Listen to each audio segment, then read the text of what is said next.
क्या आपने कभी किसी ऐसी जगह का नाम सुना है जहां जाने वाला कभी लौटकर नहीं आता, या अगर आता है तो इंसान नहीं रहता? आज हम आपको लेकर चलने जा रहे हैं एक ऐसी कोठी में जहां की दीवारों में लहू है और फर्श पर डर। ये है खूनी कोठी।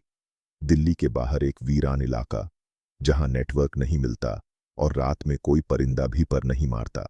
इसी वीराने में खड़ी है एक पुरानी कोठी, टूटी खिड़कियां, झूलते बल्ब और दरवाजे जो बिना छुए खुद खुलते हैं। लोग इसे खूनी कोठी कहते हैं क्योंकि यहां जाने वाले फाइल बनकर रह जाते हैं। 27 साल की रेखा एक यूट्यूबर थी जिसे भूतिया जगहों पर जाकर रिकॉर्ड करना पसंद था। उसे इंटरनेट पर इस कोठी के बारे में एक मैसेज मिला, अंदर जाना मौत से भी बुरा है। रेखा ने इस चेतावनी को अनदेखा किया और अकेली निकल पड़ी। उसी रात 11 मिनट 58 सेकंड पर रेखा कोठी पहुंची। गेट अपने आप खुला। अंदर सन्नाटा ऐसा कि अपनी सांसें भी डर जाई। कांच टूटे पड़े थे और जमीन पर खून के धब्बे, जैसे किसी ने खींचते हुए किसी को अंदर ले गया हो। रेखा ने कैमरा ऑन किया और बोलना शुरू किया, "ये है खूनी कोठी, मैं आज रात यहीं रहूंगी।" पर तभी सीढ़ियों से आवाज आई, घसीटती हुई, जैसे किसी ने हड्डियां तोड़कर खुद को खींचा हो। रेखा ने जैसे ही कैमरा घुमाया, उसने देखा एक औरत सफेद नर्स की ड्रेस में, चेहरा पूरा जला हुआ और आंखें खून से लाल। वो औरत बस एक ही बात कह रही थी, "मुझे मिला दो, मुझे मिला दो।" रेखा चीख नहीं सकी।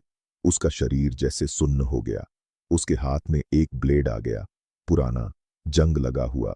उसने खुद की हथेली काटी और मुस्कुराई। वो अब रेखा नहीं रही, वो अब बन चुकी थी अधूरी आत्मा की नई देह।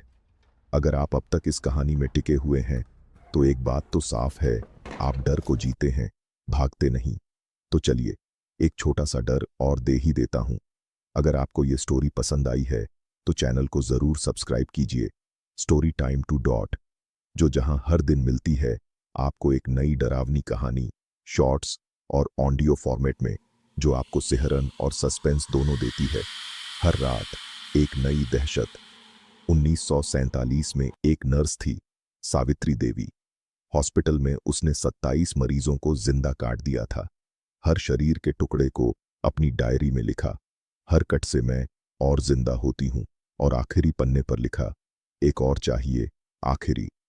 सुबह पुलिस पहुंची। रेखा छत से उल्टी लटकी मिली, आंखें सिली हुई, शरीर पर ब्लेड से लिखा, फाइल नंबर 28 कंप्लीट। कैमरे में रेखा किसी और इंसान को काटते हुए दिख रही थी, जैसे वो डॉक्टर हो, मगर आंखों में मौत और होंठों पर मुस्कान। अब रेखा जिंदा नहीं है, या शायद है, उसी आत्मा के रूप में। हर अमावस्या को उस कोठी से एक आवाज आती है, "क्या तुम अकेले हो? मुझे मिला दो।" अगर तुमने जवाब दिया तो अगली फाइल में नाम तुम्हारा होगा। खूनी कोठी में सिर्फ डर नहीं रहता, वहां मौत सांस लेती है। तो फिर मिलते हैं अगली वीडियो में।